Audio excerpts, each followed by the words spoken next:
You're listening to episode 137, Doing Inner Work to Undo the Lessons of the Past, with Kimberly Borges.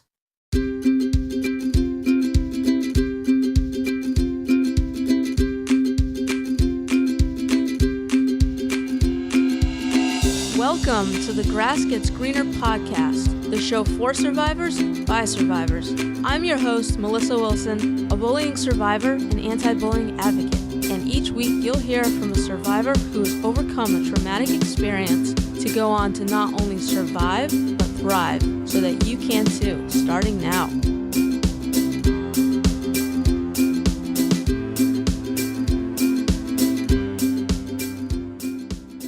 Hey there, welcome, and thank you so much for tuning in and joining me today for this latest episode of the podcast.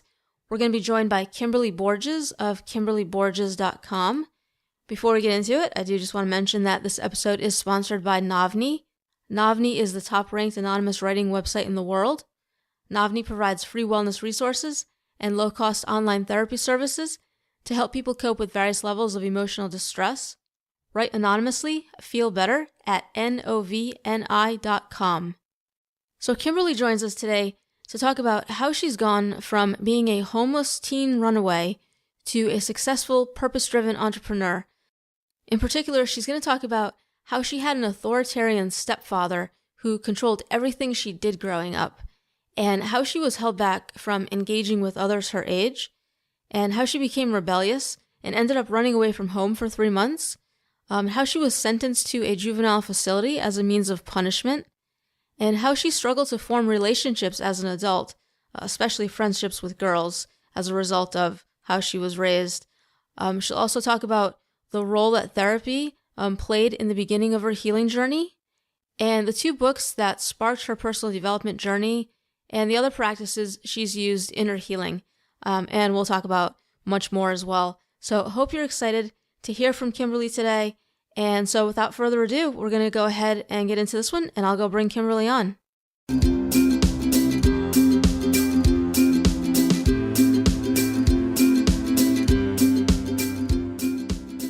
Kimberly, welcome to the podcast, and thank you for joining me here today to share your story with us. Thank you so much for having me. I'm really excited to just be here and just dig into my story and be able to share this with you and with your listeners. Yeah, and I'm excited to have you here. So you and I got connected through a mutual friend, and I'm really glad that we got introduced and have had a chance to get to know each other a little bit. Yeah.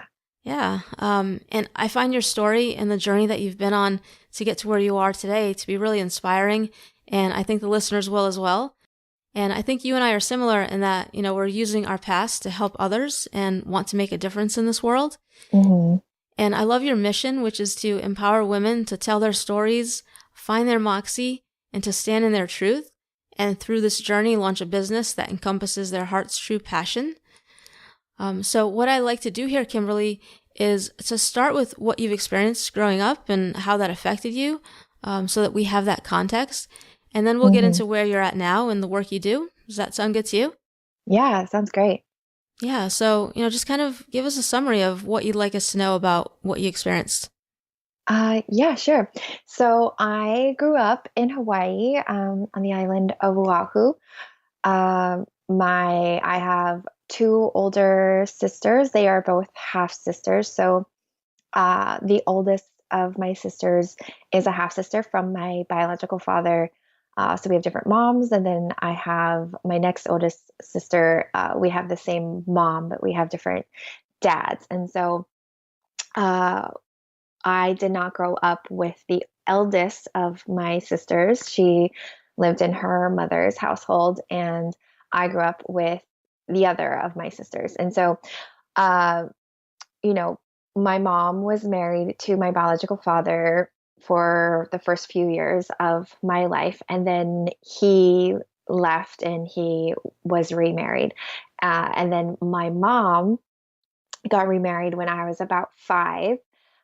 And at that point, my stepdad, as well as the sister I grew up with, her father as well, both relinquished their legal rights to us as their children. And so my stepdad adopted both my sister and myself And so I grew up with my stepdad. I never grew up calling him my stepdad. He was just my dad and the only dad that I really ever knew.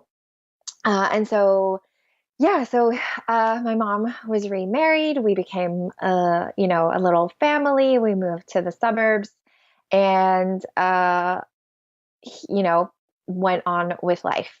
Um, and he was a police officer before he had met my mom.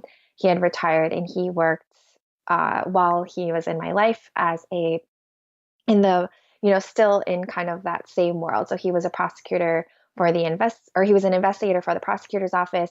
And so he was very much someone who had very strict rules and was very authoritarian. He had been in the military, he was a police officer, and then he was working for the prosecutor's office. And so he was very, very authoritarian. I grew up basically with a dictator as a father. He controlled everything that I did, down to, you know, just how long my fingernails were, to the length of my hair, the clothes that I wore, the music I listened to, every little detail of my life was dictated by him. And yeah, sounds very controlling. yes, yes. And so when I was younger, it wasn't so bad because I was a kid and he was pretty good with, kids, I think. It was when I started to go through puberty, when I started to come into my own and started to form my own opinions, that he started to really, really crack down and tighten his grip even more so than it had been when I was younger. And there was a little bit of a difference between my sister and I. And I think it might, I don't really know, but I think it might have to do with maybe one, just our personalities. Like I was much less afraid to just be in his face of like, middle finger, like, I don't care what your rules are. I'm going to do what I want. Mm-hmm. But I also think because we grew up in this patriarchal Japanese culture, my sister wasn't Asian at all. My dad, my biological father was Japanese. My stepfather was Japanese. And my older sister was not. And so I think it had to do with this, like, he wanted me to be this perfect little, princess Japanese girl. And I wasn't supposed to speak, speak out about something. I wasn't supposed to be disobedient. I was like supposed to just listen and be quiet and do what I was told. Mm-hmm. And so I really got a lot more of the strict rules. He didn't like the way that I dressed when I was in the seventh grade and I went to a public school. So he made me wear a private school uniform to a public school because he didn't, like my clothing choices, or said I looked like like a whore or something with the clothes that I wore. So he made me wear a private school uniform. And then, just the rules of, I started to make friends and wanted to, go out and have sleepovers, and I was never allowed to do that. And I think that's kind of like a normal thing as a kid or as a girl growing up. Like, you have friends and you want to go to their house and have sleepovers, but I was really held back from engaging with other girls and other people my age.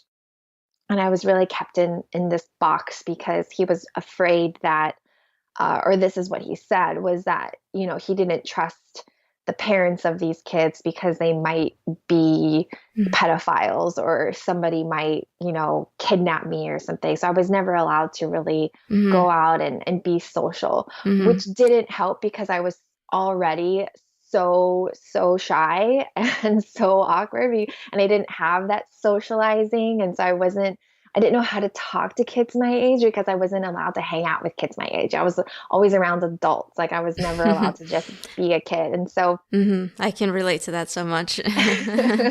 yeah. And so just being in school, then I was awkward, and then that didn't, all of these things just compounding on top of one another. So I was miserable in school because I didn't know how to make friends because I wasn't allowed to hang out and do social stuff. And then I was miserable at home because my dad was controlling everything that I did. He started to put tape recorders in our closet.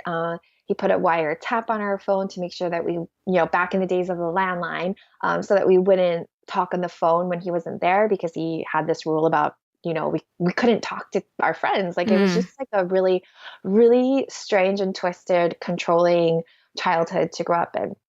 And so, just being completely miserable everywhere in school with, didn't really have any friends. And then at home, I started to take on this outlook of, well, just, screw everyone and I'm just going to do whatever the heck I want. And so, as I grew a couple more years and I was in high school, I was just full blown rebellious and, middle finger to all authority and just started to act out. And I started to run away from home. I started to go to parties. I'd sneak out of the house, started drinking, started doing drugs. And then, what started out as just sneaking out to go to a party turned into fighting even more so against my dad's really strict rules. When I would get in trouble for sneaking out, I just started to leave home for weeks at a time and just not come home. And the longest that I ran away from home was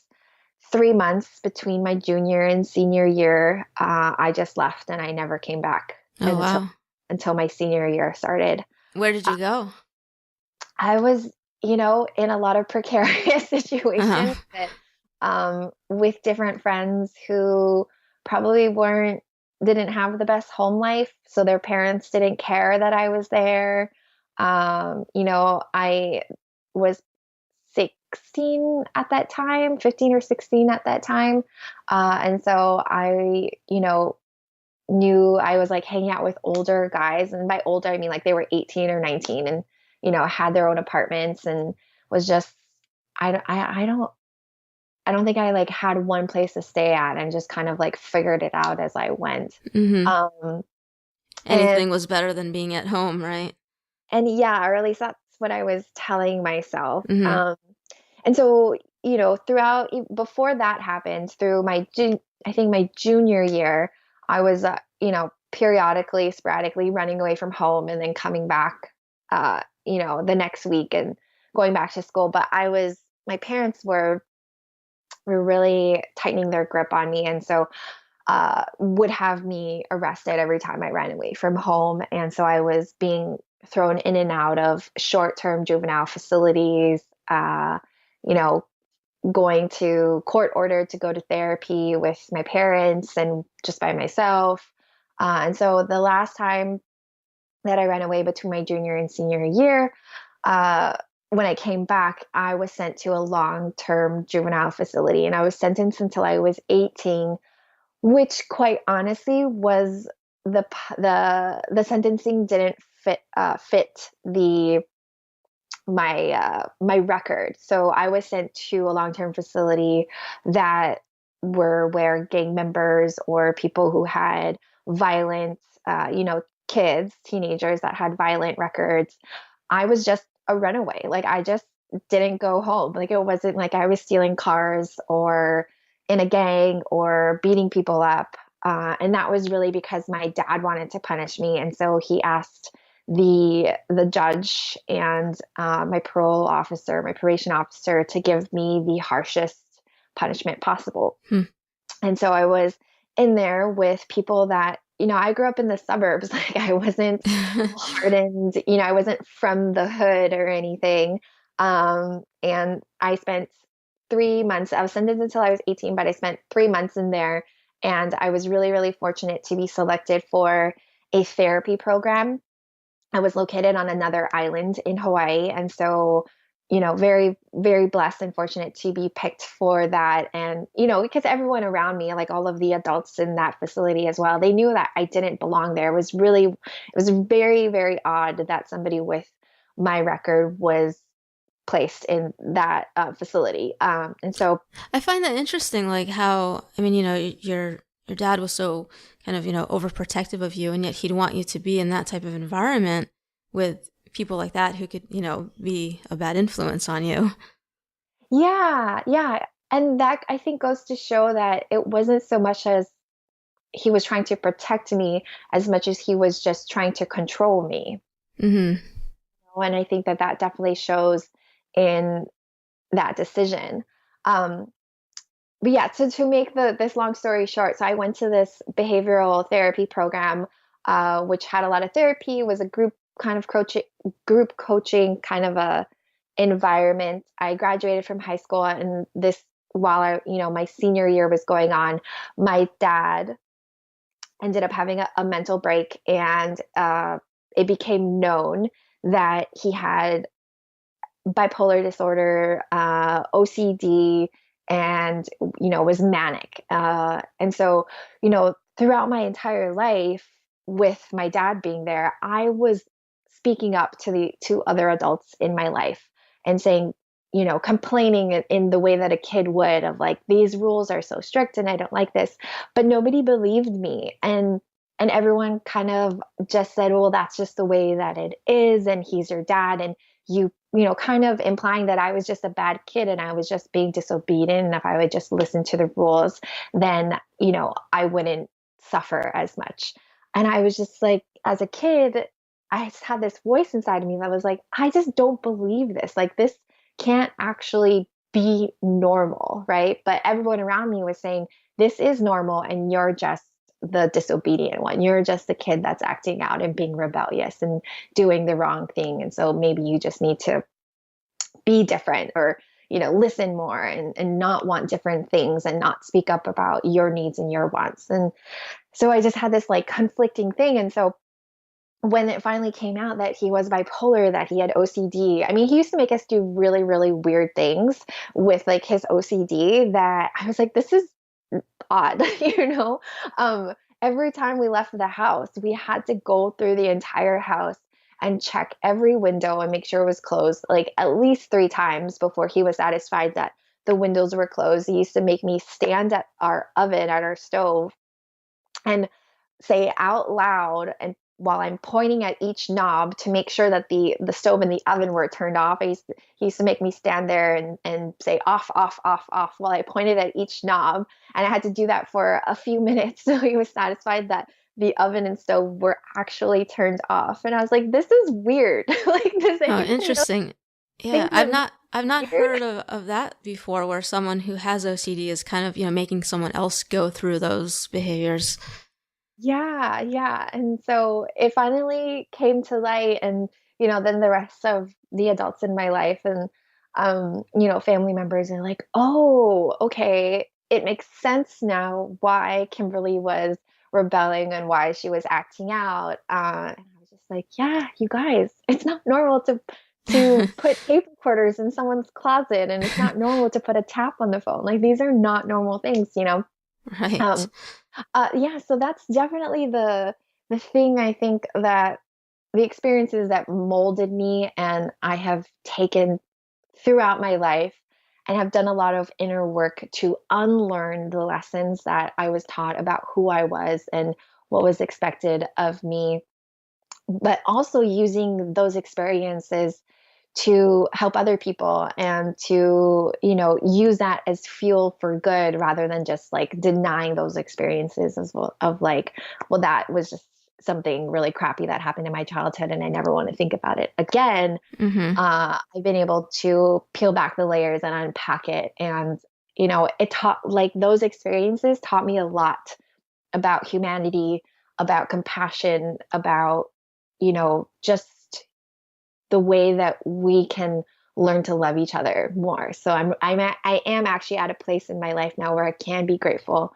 for my dad and those things that he's no longer in my life. When he had the mental break, he really had a mental break, and went to prison and had tried to uh, murder some people. There's no like light way to say that. He tried to kill some people, and so he went to prison and went to a mental hospital. And so he's no longer in my life, but I've worked through a lot of forgiveness and inner work to come to see that he taught me a lot about the world and about myself, and I am grateful for those experiences. Mm-hmm. Well, thank you for sharing that story with us. And I grew up in a home that was, somewhat controlling and overprotective, and nothing to the extent of what you experienced. But, it certainly impacted me as well, just being in that type of environment and, not being able to be free, to be who you are, and then I had the bullying at school, and it just made things that much more worse. And yeah, it's such a difficult thing, and that's not how it's supposed to be when you're growing up. And I can totally understand how you became rebellious and just wanted, to break free of that. So I know you've shared a little bit about that and how, you were affected and the things that you, kind of got into as a result. As you, got out of the home environment, were becoming an adult, in what ways were you still kind of impacted by what you had gone through? Well, my 20s were really just I think that decade of my life was really just me learning that these limiting beliefs even existed, and just beliefs that I was taught about who I was, and then the self-sabotage that came with that. And so it was a lot of this cycle of, I would do really, really well. I would be, going after goals and, going to college, and then self-sabotage, and I had to like drop out of college, or, I'd quit my job, and then I'd pull myself back up and I do really well, and then self-sabotage. And a lot of that had to do with just, not just my stepdad, but even going back to my biological father, and just a craving, a need for love and acceptance and support that was never there. Like, not even with my dad, who, adopted me and was the only, was there, in the house, being a parent to me. It wasn't like my childhood was, he never beat us, and I never starved when we had some really awesome experiences growing up. It's not like I had a, completely horrible childhood. But I just didn't have, and what I really craved was just an acceptance and love of who I was as I was. And so there was a lot of self-sabotage, of trying to find that in sources outside of myself throughout much of my 20s, until, my mid to late 20s, when I finally was like, what I'm doing isn't working. So maybe I need to reevaluate what's going on here. And I started to bring, my late 20s was a lot of just bringing an awareness to what was going on, and just becoming aware of the stories and the narrative that was going on in my head. And then as I'm 33 right now. And so, the last few years after I was able to bring an awareness to what I was doing, the last few years has been about changing those habits and replacing those stories with new stories and putting it into practice and taking action. But much of my 20s was just the self-sabotage. And then, my late 20s was like, this doesn't feel good. Like, what am I doing? Let's try to do something different. Mm-hmm. Yeah, you were getting to that point where you wanted to do things differently. You were recognizing that you were stuck and you wanted to change that. Mm-hmm. Yeah. Mm-hmm. And I know, you were talking about how, like, you didn't get to hang out with other kids and just have that, experience. Was it difficult for you, as an adult, to start forming relationships with people? Yeah, I think that the forming of especially women friendships has been a journey for me.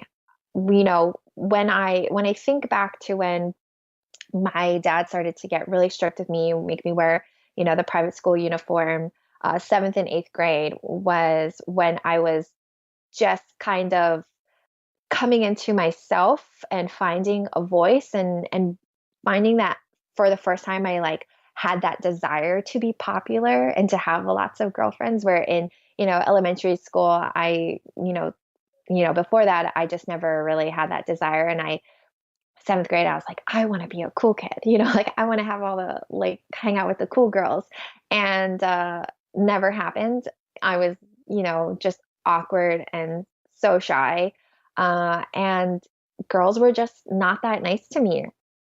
You know, I was awkward, but and I hope that this doesn't come across as conceited, and I don't think it is, but I had girls, verbally attack me because a boy would say that he liked me or something, or, like just being like, oh, like, who do you think you are? You think you're so pretty, or you think you're this, and they would just like tear me down.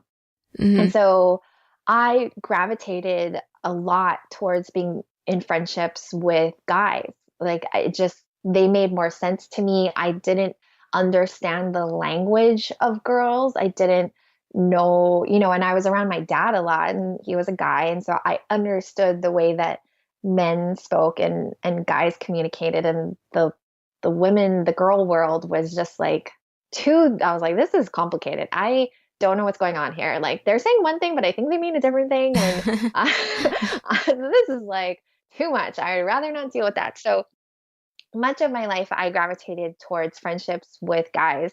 And I still have a lot of guys in my life that I'm friends with. But lately, I've been working through that, because with that self-sabotage through much of my 20s, I would become friends with girls that really weren't the same in like romantic relationships. They weren't good for me. They didn't feed my soul. They didn't inspire me. They didn't lift me up. They were, neglectful. They were almost kind of mean to me sometimes. They would ignore me, and then they'd be my best friend, and then they disappear, and I would chase them down, and I was always the one bridging the gap and making the effort and investing the time.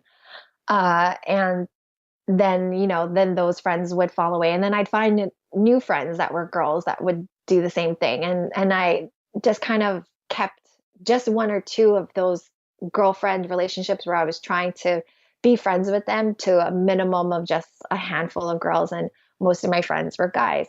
And within the last 3 or 4 years, I've really started to understand and really want to cultivate honest, supportive, loving, compassionate friendships with girls or with women that I never really even wanted to before, because I just had been burned so many times.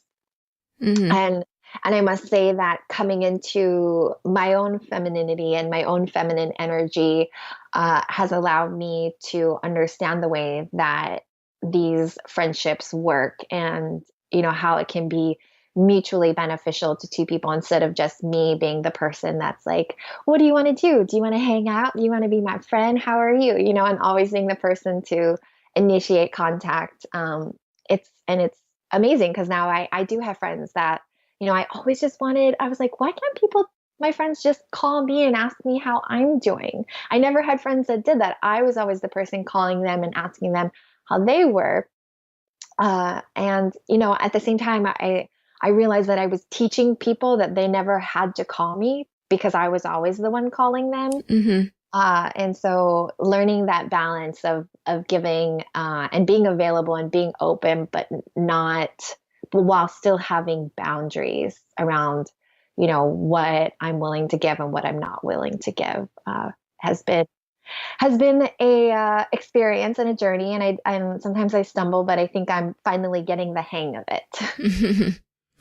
Yeah. But I mean, yeah, that all makes sense. I mean, given, what things were like for you growing up. And, I mean, for me, like, I just kind of shut everyone out. I had to get to a point where I didn't have any friends at all. And so it took me a while to figure out, how to actually, to have friendships again, and to have relationships with people, and to be able to trust them.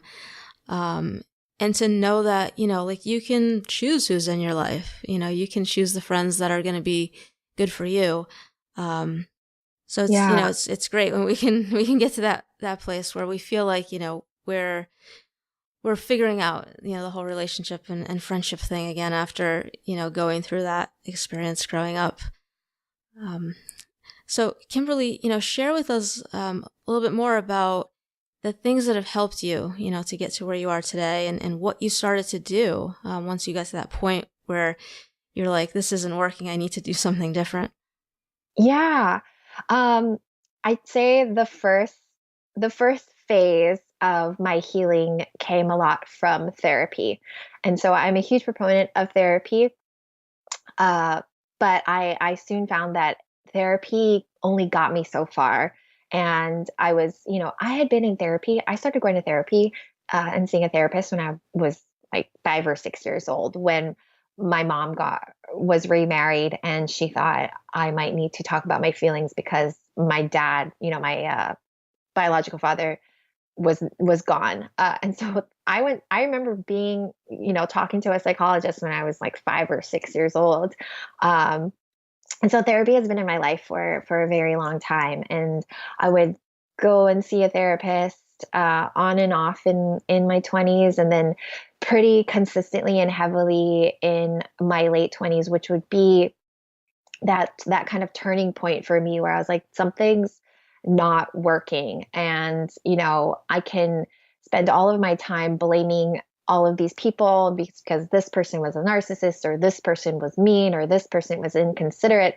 But ultimately, I'm the common denominator in all of these relationships. So, what is it that I'm doing, and what is it that I'm telling myself that's stopping me from living my best life? And so, I started to go to therapy, and that definitely really helped. It was I maybe 2 years of a lot of therapy, but I got to a point within therapy, and this is obviously just my experience, so I'm not, I'm not an expert at therapists or anything like that, but I just felt like I couldn't get past, there was something else.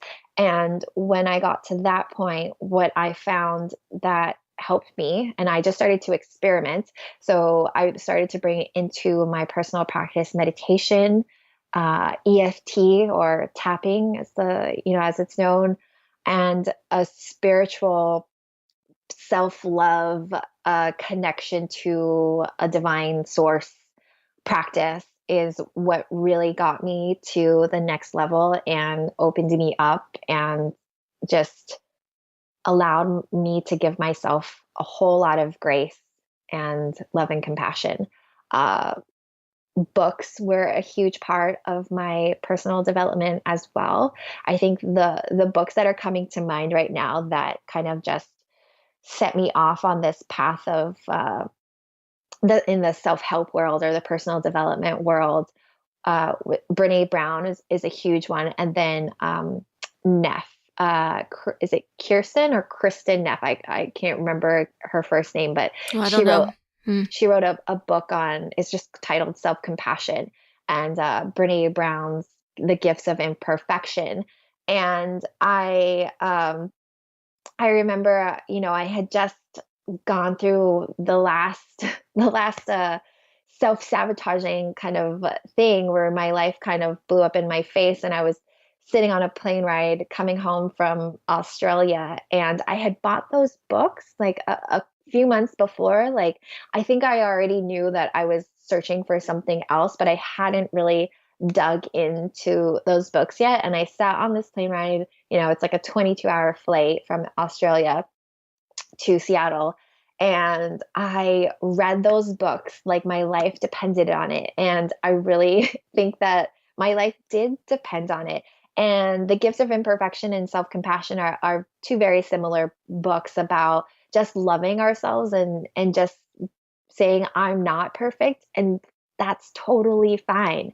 And the idea that I cannot be perfect and still be worthy and still be valuable was like blowing my mind. I was like, what? Like, you're allowed to be flawed and to not be perfect, Mm. but to still love yourself and still think that you're like the greatest, most magical unicorn in the world. Like, this is a thing that people are allowed to do. Like, what? It takes And so much pressure off, doesn't yeah, I was it? like, why didn't anybody tell me this? I've been beating myself Hmm. into perfection so that I could find love, so that I could find acceptance.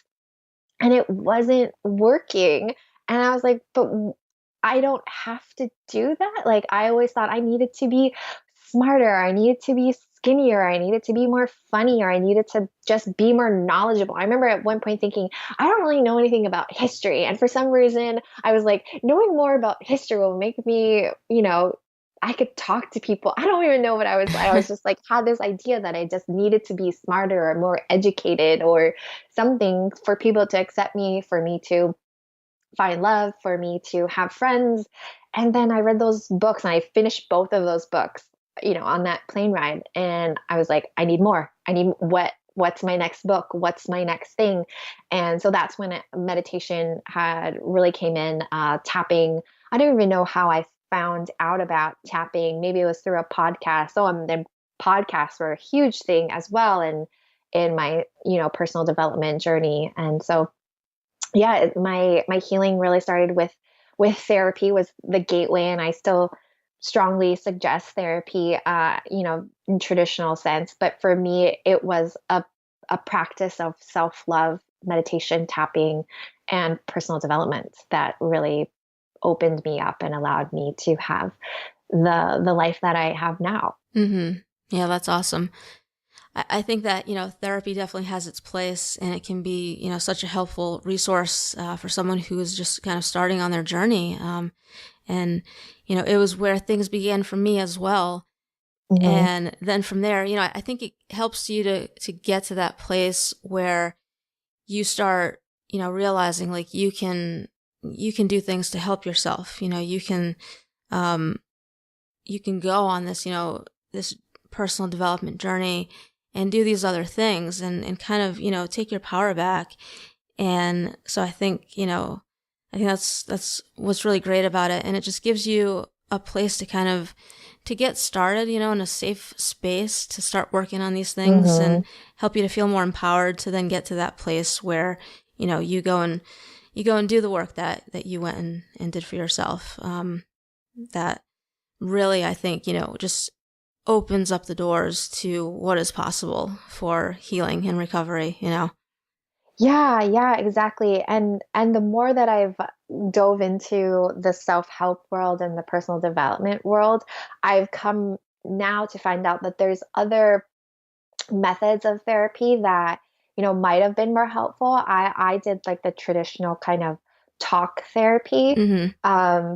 And now I'm, I think if I had maybe done some therapy that was more based on healing trauma and having those modalities available to me, it might have been different. I don't think it's necessary for me now to go back to do those things, but I don't think that those other types of therapy are as prevalent as the traditional kind of, you sit in the office and you talk about things, mm-hmm. Yeah. And yeah, that was helpful, like you said, to kind of get things started and to get the engine running and get that momentum going. But yeah, I think that those other types of therapy are also really helpful, and or at least I think it would be, but unfortunately I wasn't exposed to those until I went into the self-help world. Mm-hmm. Yeah, there are so many different types out there, and I didn't know that any of them existed. I just knew of talk therapy at that time, Yeah. I wish that I had known, and yeah, I think maybe some other approach would have been more helpful. But yeah, so it's great. It's good that, it comes up on the show, and hopefully, those listening can know that there are other types of therapy out there for them to explore. Yeah, I would actually suggest for anyone, there's this idea that within trauma, excuse me, that for trauma lies in our body and in our nervous system. And that's why it's hard for talk therapy to heal that trauma, because when we're talking about something that's our conscious, our logical mind and our cognitive mind, and it doesn't get down into our nervous system where trauma imprints itself. So for me, there's different ways to do this, but there's an eye movement sensory, I don't know if you know what EMDR. I'm talking about. EMDR mm-hmm. is one, and I've never done that, but I've done cranial sacral therapy, which worked wonders for, it basically just helps, your body release the adrenaline that we as human beings don't have a natural function that when we face trauma, whether it's big trauma or little trauma, it can be something as, small as like you fell out of a tree when you were a kid. And that trauma is imprinted into your nervous system.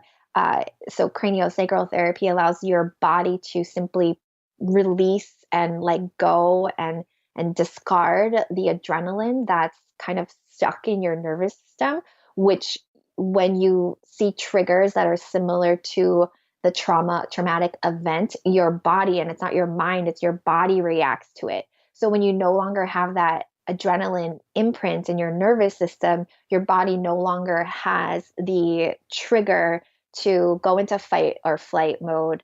And then if that's no longer there, then, the anxiety, the depression, the range of emotions that happens once your body is triggered doesn't happen. And so it's much easier to process and to talk about things when we've been able to actually heal, not just cope with trauma. Mm-hmm. So yeah, Yeah. I think that might be really helpful for any of your listeners that are curious about healing trauma.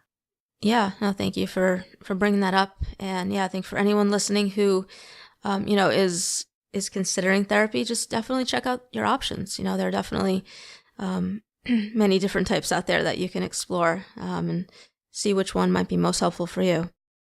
Yeah. So Kimberly, how are you doing today? And, are there any things that you still struggle with?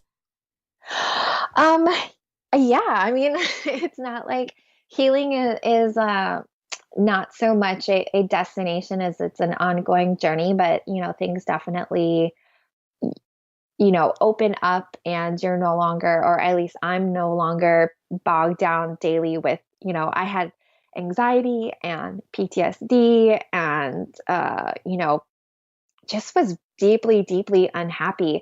And I am very fortunate and blessed to say that those things no longer plague me on a daily, weekly, or even monthly basis. I will say, occasionally, if I'm not paying attention and I kind of let my practices slip, that's those stories, that narrative running in the background of my mind, if I kind of let that run rampant without paying attention to it, I can have a bad day here and there. But I have built into my life, just the, I guess, the checks and balances kind of a thing of just the way that I live my life and my lifestyle, that I'm able to catch those days pretty easily, and it doesn't turn into a week of anxiety or a month of anxiety. Mm-hmm. So it's just kind of sprinkled here and there. And I just never stop. I never really stop learning. I'm always reading a book. And so I think it's just always on the forefront of my mind to love myself, to learn more about compassion, about just a variety of things, but just having that personal development just be a practice in my life. It's pretty good life now. Mm-hmm. No, it's great. Yeah. And I mean, so many people, that I have on the show talk about that, and how, you just have to keep working on it, and just having those different tools and resources to turn to, when things do kind of come up, is so crucial in keeping things from kind of spiraling out of control and really, Mm-hmm. affecting you for longer than they need to. Yeah. So yeah, that's great. So tell us, what it is that you do today. Yeah, I am a transformational brand coach. So I help women, newbie entrepreneurs launch an online business. A lot of my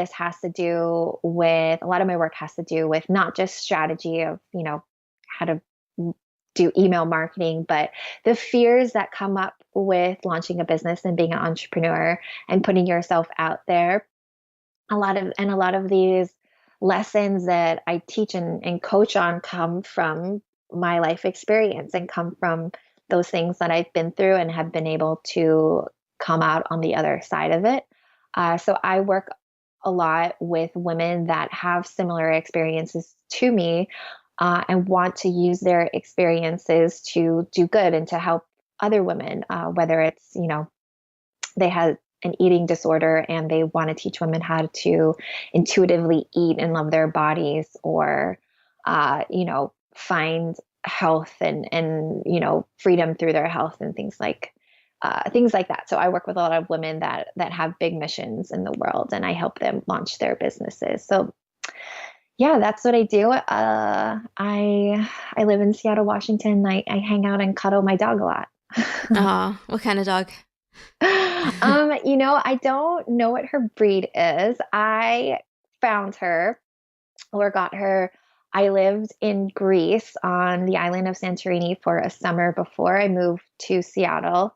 So that was about 8 years ago. She's definitely terrier. She's pretty fluffy, but she's my little Greek dog that I found there and took her and moved to Seattle actually to keep her because um, Hawaii quarantine is pretty strict, and so that's actually the reason why I moved to Seattle. Oh, well, that's awesome.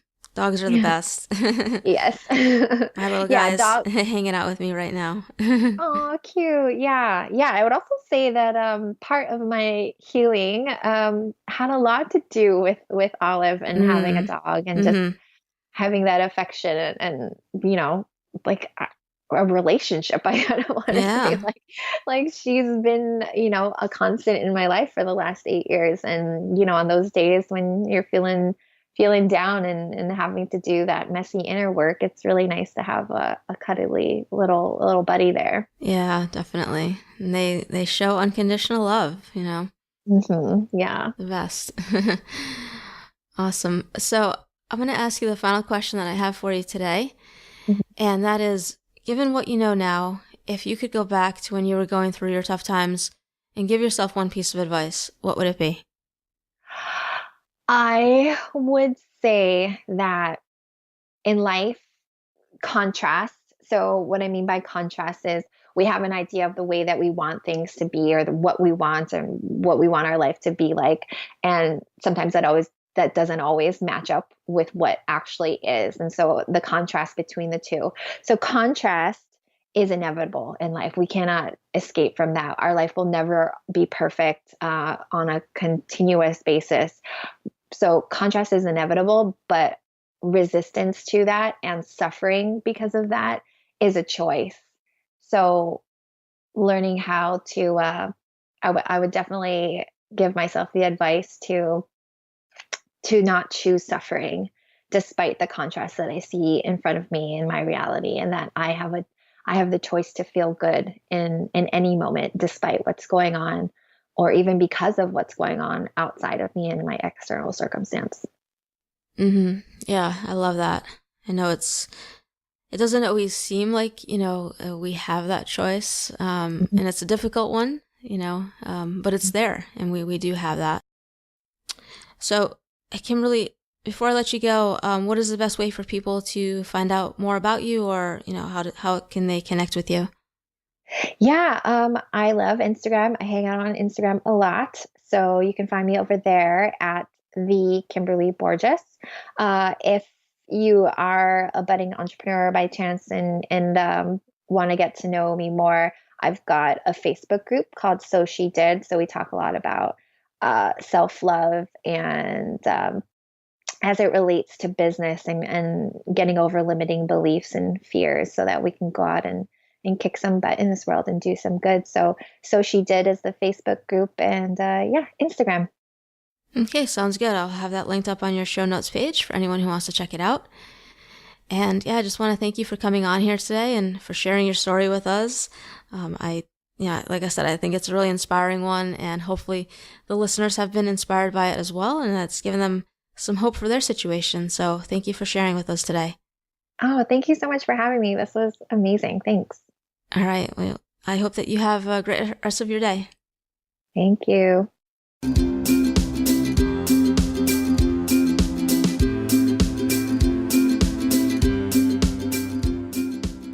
Thanks for listening to the show today. This has been the Grass Gets Greener podcast, episode 137. Go to thegrassgetsgreener.com/Kimberly Borges to find the links mentioned during this episode or to leave a comment.